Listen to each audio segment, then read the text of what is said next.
स्वां नदी के बीचों बीच लगी ये लाल झंडी माइनिंग लीज की सीमा बताती है, मगर जिस रफ्तार के साथ खनन माफिया ने स्वां के रेत को डकारा है, उसे देखते हुए इस झंडी को खतरे का निशान समझना चाहिए। कभी स्वां खतरे के निशान से ऊपर बहती थी, लेकिन कुछ सालों से खनन माफिया नाम के राक्षस ने इस तरह से यहां मशीनें चलाई मानो वह ऊना की आने वाली पीढ़ियों की कब्र खोद रहा हो। 17 जून को स्वां में खनन की जांच करने एनजीटी की एक कमेटी ऊना पहुंची थी।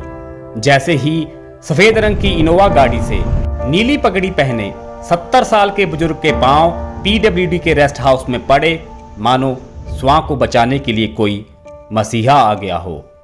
उनका नाम जस्टिस जसबीर सिंह है और जज साहब कमेटी के चेयरमैन के तौर पर पहुंचे थे।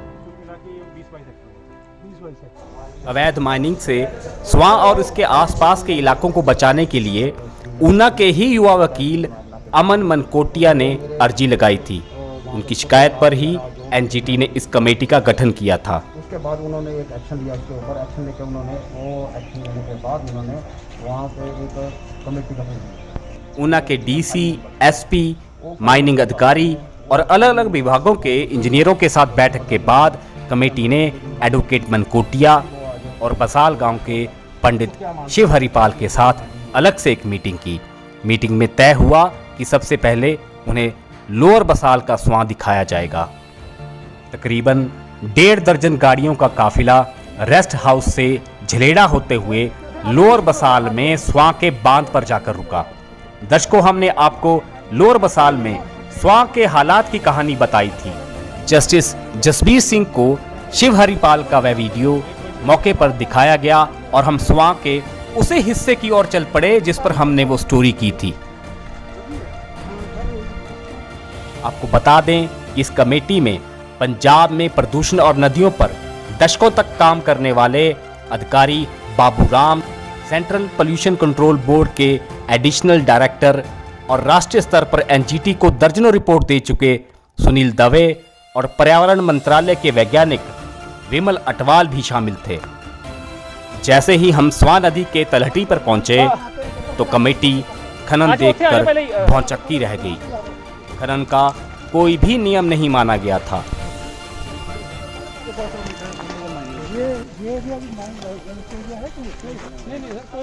कोई भी छोटी से भी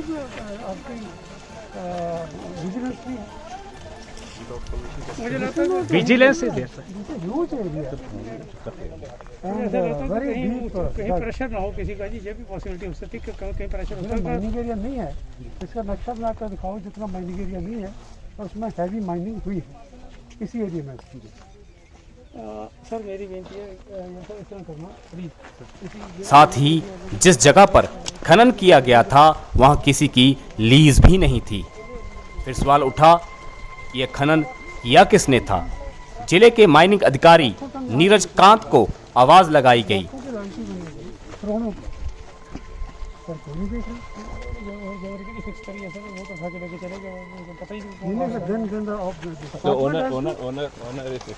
पूरा मोहाली सर इससे बना है। चंडीगढ़, मोहाली, दिल्ली, फरीदाबाद, गाजियाबाद, श्रीगंगानगर, राजस्थान में जा रहा है। पूरे बठिंडा के मॉल और पटियाला के मॉल, जलंधर के मॉल इसी से बन रहे हैं। सर अमीर तो नहीं हुए, आने वाली पीढ़ी में पता लगना हुए तो। जस्टिस जसबीर सिंह ने उनसे पूछा ये क्या है। सहमे से नीरज कांत ने कहा यह अवैध माइनिंग है। ये पूरी पहाड़ी थी सर, इसका लेवल ये था, ये पहाड़ी थी, इसका लेवल ये था, इसके साथ जुड़ा हुआ था इसका लेवल। हमारे अगर ये खनन ना होता तो हम इतने ऊपर होते। और भी जगह है नीचे जो इलीगल तरीके से पहाड़ी है। अब आप देखिए सर, अब आप लिखो जैसे कि दोनों वो अनलाइसेंस्ड एरिया में माइनिंग हुई है जी, ਉਹਦੀ डिटेल देंगे। अनलाइसेंस्ड पर उसे हैरान है कि कोई देख रही सर एक्सपेंशन नहीं हो सकती। This will take months together. Sir जी माइनिंग डिपार्टमेंट के बंदे आते हैं, चाय चूहे पीते जाते चले जाते हैं। हमारे साइन भी लिए 2-3 एक महीने हुए ज्वाइन किए सर। अभी मुझे वैसे सारे एरिया का पता नहीं है सर। महीने हुए ज्वाइन किए सर। अभी मुझे वैसे सारे एरिया का पता नहीं है सर। महीने हुए ज्वाइन किए सर। अभी मुझे वैसे सारे एरिया का पता नहीं है No, but you are sure that this is not the leased area. This is not a leased area, and it owns by one private person. Sir मेरी प्रॉब्लम अगर लीज होता भी तो क्या नीचे थोड़ा जा सकते नीचे को जाता नहीं, that is the first violation is not the lease. Second violation is if it is a lease, then it is the beyond the depth. उस वक्त स्वां की तलहटी में पत्रकारों, सरकारी अधिकारियों और गांव वालों को मिलाकर 100 से अधिक लोग मौजूद थे। नीरज कांत से जब पूछा गया कि ये कैसे हो गया तो वह बोले, मैं 1 महीने पहले ही ऊना पोस्टिंग पर आया हूं। जस्टिस जसबीर सिंह ने डीसी राघव शर्मा और एसपी अजित सेन ठाकुर से जब सवाल पूछा तो उन्होंने बताया कि हमारे पास अवैध माइनिंग को रोकने के लिए पर्याप्त संसाधन मौजूद नहीं हैं। सबसे पहले तो ये दसेंगे ये रिकमेंडेशन चल रही है ऑलरेडी जेटी वो तो जितने एरिया हो तो काम हो चुका है तो बंद कर देंगे सारे के सारे, चाहे लीगल है चाहे इलीगल, जब उसकी नहीं हो जाती। हाँ जी सर जी खाना फोन कर लें चाहे खनन विभाग को 2 घंटे बाद रिस्पांस मिलता है जी। 2 घंटे में पुलिस उसके बाद उससे पहले ये इनको बता देते हैं।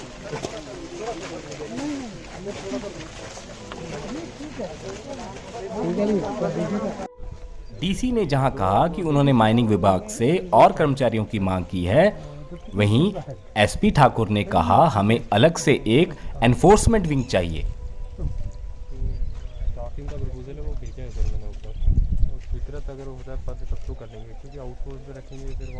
एसपी ठाकुर ने यहां एक अहम बात कही। उन्होंने कहा कि जिस तरह से हम शराब तस्करी और एनडीपीएस एक्ट के तहत आने वाले नशे को रोकने के लिए बिना किसी मंजूरी के एक्शन ले सकते हैं, उसी तरह से स्वां की रेत की चोरी और ओवरलोडिंग को रोकने के लिए हमें एक ताकतवर विंग चाहिए।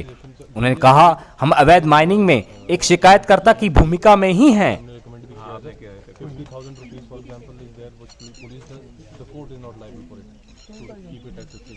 Similarly, sir, there has to be effective monitoring and enforcement mechanism. That is the only.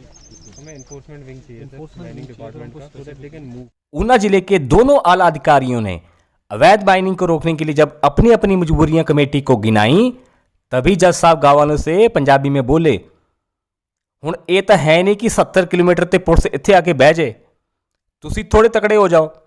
जज साहब की बात सुनकर गाँव वालों ने बताया कि जब भी हम अवैध माइनिंग रोकने वाले माफिया का विरोध करते हैं, पुलिस और सरकारी अधिकारी गांव वालों को ही प्रताड़ित करते हैं। इस पर जज साहब ने गांव वालों से कहा, आप एसपी का नंबर अपने पास रखो। ये तकड़े हैगे है। हाँ जी सर जी ਚੱਕਦੇ ਅਸੀਂ ਸਟੈਪ ਚੱਕਿਆ ਵਾ ਜੀ, ਮਹੀਨਾ ਹੋ ਗਿਆ, 1.5 ਮਹੀਨਾ ਹੋ ਗਿਆ। ਇਤਨਾ ਨਹੀਂ ਤੁਸੀਂ सर जी शांति तरीके ना करो ना जी सर, तरीके ਨਾਲ ਹੀ कर रहे जी, पर साढ़े ऊपर ही ऑब्जेक्शन लगा जी सर हमने अभी बताते हैं थोड़ा, तभी से माहौल गर्म हुआ। हाँ जी हमने सर रोका इनको, खनन वालों को रोका हमने कि आप जेसीबी और पॉप लाइन पकड़ी हमने, हम आपको दिखा रहे हैं, साथ ही 2 मिनट का ग्राउंड बना दिया हमने, यहाँ रोकी जहाँ लड़के ने आके इन्होंने टिप्पर पुलिस वाले मुंडे तो सर बाइक लेके चक के जेसीबी। एसएसपी साहब आपको नंबर दे दिए, हाँ डेडिकेटेड नंबर, ठीक है जी, उस पर आप बात करो, ठीक है, immediately action will be taken. Thank you sir. Lower Basal के हालात देखने के बाद कमेटी ने माइनिंग अधिकारी नीरज कांत से पूरे स्वां में हुए हर एक अवैध खनन की स्टेटस रिपोर्ट 10 दिनों के भीतर जमा करवाने को कहा है। इसके बाद एनजीटी की यह कमेटी घालूवाल पुल के पास एक क्रशर पर पहुंची। यहां भी क्रशर के कई नियमों की धज्जियां उड़ाई गई थी। मौके पर क्रशर पर एक भी कर्मचारी या क्रशर मालिक मौजूद नहीं था। कमेटी के सदस्यों ने यहां कहा कि ऐसा क्या है कि आज यहां कोई काम ही नहीं चल रहा। अगर क्रशर पर सब नियमों का पालन हो रहा है तो काम बंद क्यों पड़ा है। यहां कमेटी ने अधिकारियों से क्रशरों पर नकेल कसने की हिदायतें दी। अगर नहीं है तो इसको टाइट करो बंदे को, क्या प्रॉब्लम? हाँ, बिल्कुल। अगर आपको लगता है कि हाँ अगर कोई है तो आप ऑफिसर को बताओ, नाम भी पता लगा बता देना भाई किसके क्या बता दिया। नाम पता चल गया तो 10 में दे दो, बाकी सारी की हाँ इसका तो सर हाँ जी सर्वेयर इन्वॉल्व कराने पड़ेंगे। इलीगल जो बिल्कुल सॉस्ट एरिया है ही नहीं है, उसमें से कितना, उसमें सिर्फ उसको रिकमेंड करो कि जो अनसंस्थ एरिया से माइनिंग हुई है हैवी माइनिंग, उसके ओनर को जो है लायबल ठहराया जाए टू पे द रॉयल्टी। बंदा जो अनसंस्थ बंदे को कैसे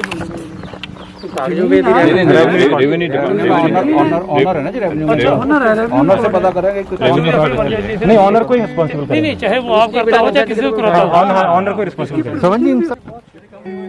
यहाँ से टीम वापस पीडब्ल्यूडी के रेस्ट हाउस पहुंची।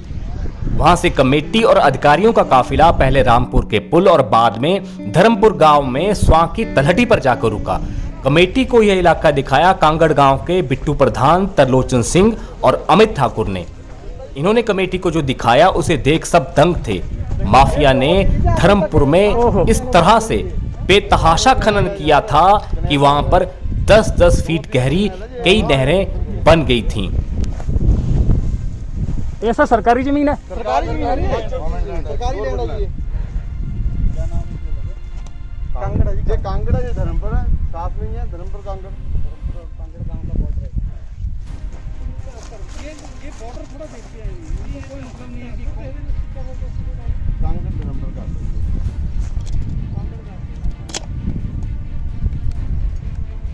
और जो इतना बड़ा साथ में लग गया, जहाँ पुल के साथ में आप कोई से भी काम का नाम लो, बडेरे वाले तो बांध ही टूट गया, साउथ साइड से ऐसे लेकर ऐसे चला जाएगा सारा आगे तक।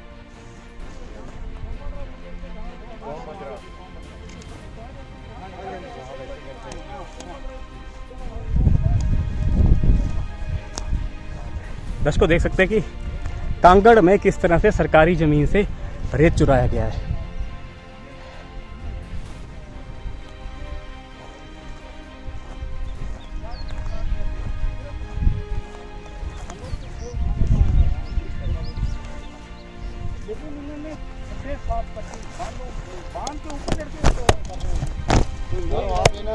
कोल्ड स्टोर के पास बांध गिर गया, वो दोबारा लगा नया बांध दिया, वो खनन की वजह से।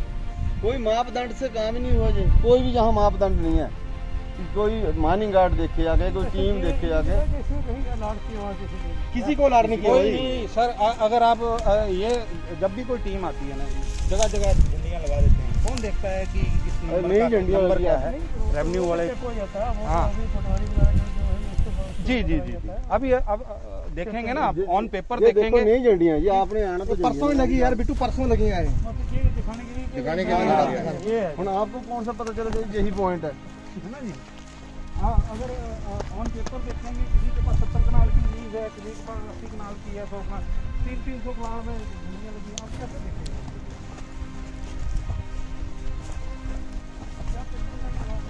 कुछ नहीं,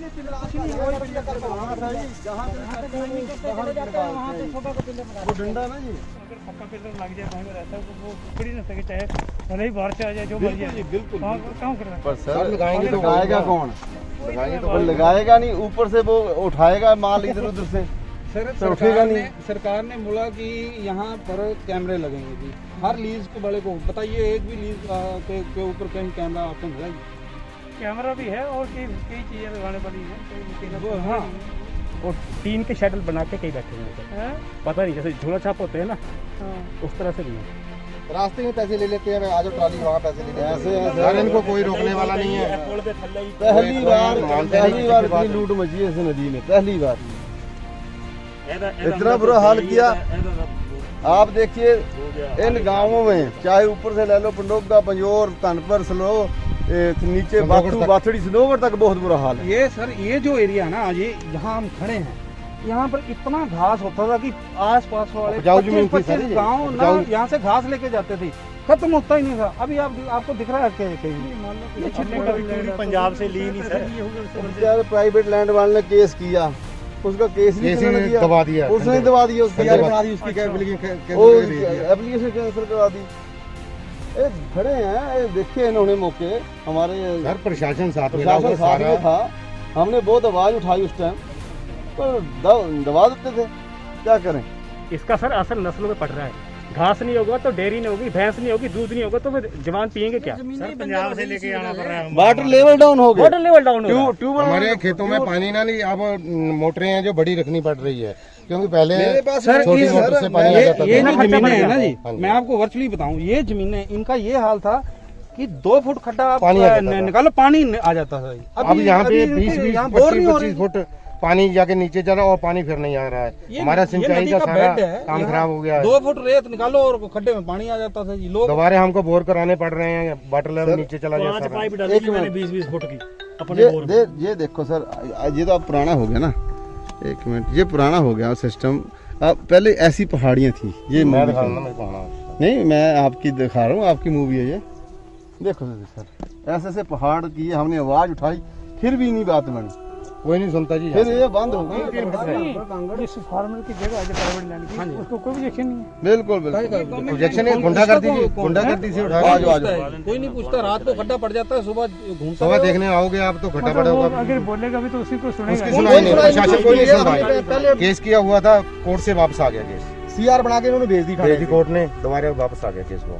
मान सिंह है हमारे गांव का एक, उसने केस किया हुआ था। 12 कनाल उसका रेता उठा लिया, पता नहीं यहीं उसका नंबर है। सर पंजाब से तगड़ा माफिया है और उसका स्वरूप बहुत बड़ा है। वो कहाँ है कोई पता नहीं, सिर्फ लीज या फिर इनकी बात नहीं है, प्रधान हर तरह के लोग यहाँ पर आ गए हैं। जिसकी चलती है बस वो चलेगा। उनको नहीं पता जी।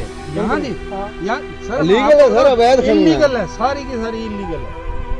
किसी के पास 25 कनाल की, 30 कनाल की, 50 कनाल की लीज हो गई, वो 1000 कनाल में रेत उठा रहा है। यस, है ना जी? ये बॉटम लाइन बिल्कुल यही बॉटम लाइन है।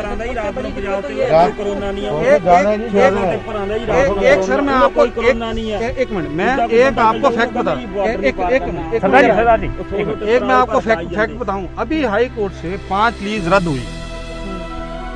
हो गई।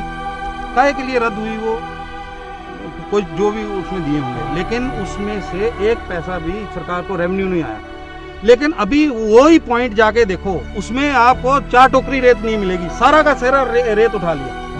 मतलब तो उसके कागज में आप कैंसिल हो गई। हमने तो सर ऐसे भी रोके हैं, ऐसे भी टिप्पर रोके हैं आगे खड़ खड़ के। अवैध खनन को रोकने के लिए हमने बहुत कोशिश की है, जद्दोजहद की, पर लेकिन कोई असर नहीं, सुनाई नहीं हुआ।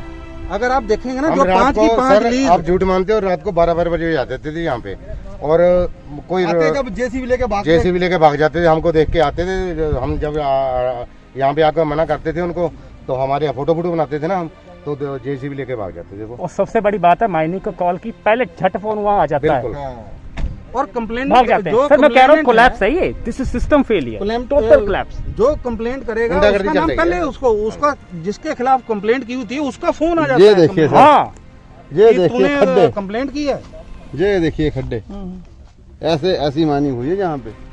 आप देखो, ये देखो पुलिस आई है यहाँ पे, पुलिस ने ये सारी तहकीकात की हुई है। जहाँ पे जिसका प्राइवेट लैंड उखाड़ी गई है, उसने पुलिस ने जाकर मुकदमा बनाया, वो फिर वापस हो गया। साहब ये तो लोग वो हैं जो बोल रहे हैं यहाँ के, सामने आके बोल रहे बहुत लोग हम बोलते हैं ना कि शाम तक हमारे ऊपर क्या होगा। भाई जी ऐसे पोप लाइनें बढ़ती हैं, ऐसे यहाँ ऐसे पोप लाइन से माइनिंग हुई है। हमको झूठ थोड़ी बोलेंगे, प्रूफ है हमारे पास।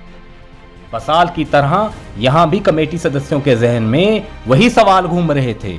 उनके सवालों का जवाब देते हुए बिट्टू प्रधान और उनके साथियों ने बताया कि यह सरकारी जमीन है जिसे दिन रात जेसीबी पोकलेन से कुरेदा गया था। उन्होंने मशीनों से हो रहे अवैध खनन के कुछ पुराने वीडियोस दिखाए। गांव वालों की मांग थी कि स्वां और लोगों की जमीनों को बचाने के लिए किसी भी तरह के खनन पर पूरी तरह से पाबंदी लगा दी जाए। धर्मपुर और कांगड़ का दौरा करने के बाद कमेटी वापस चली गई और अब अगले 10 से 15 दिन के बीच वह किसी भी वक्त एनजीटी को अपनी रिपोर्ट जमा करवा सकती है। एनजीटी की इस कमेटी से स्वां के किनारे बसे लोगों को बहुत उम्मीदें हैं। गुगलैड और संतोषगढ़ से आए लोगों ने भी कमेटी को लिखित में अपनी शिकायतें सौंपी हैं, मगर स्वां की इस मुहिम ने एक बात तो साबित कर दी है कि हजारों लोगों की आवाज जहां हिमाचल सरकार के कानों तक नहीं पहुंची, अब एनजीटी उनकी सुनवाई करेगा। एनजीटी की दिल्ली में स्थापित प्रिंसिपल बेंच के पास ये केस है। वहां के सवाल पर ऊना में एक जन आंदोलन धधकने लगा है। बच्चे, बूढ़े और जवान अब एक सुर में कहने लगे हैं, हमें अपनी आने वाली पीढ़ियों के लिए इस नदी को बचाना है। इस आंदोलन में फिलहाल हर गांव अपनी अपनी लड़ाई अकेले अकेले लड़ रहा था, मगर एडवोकेट मनकोटिया की इस अर्जी ने उसे एक सुर में पिरोने का काम किया है।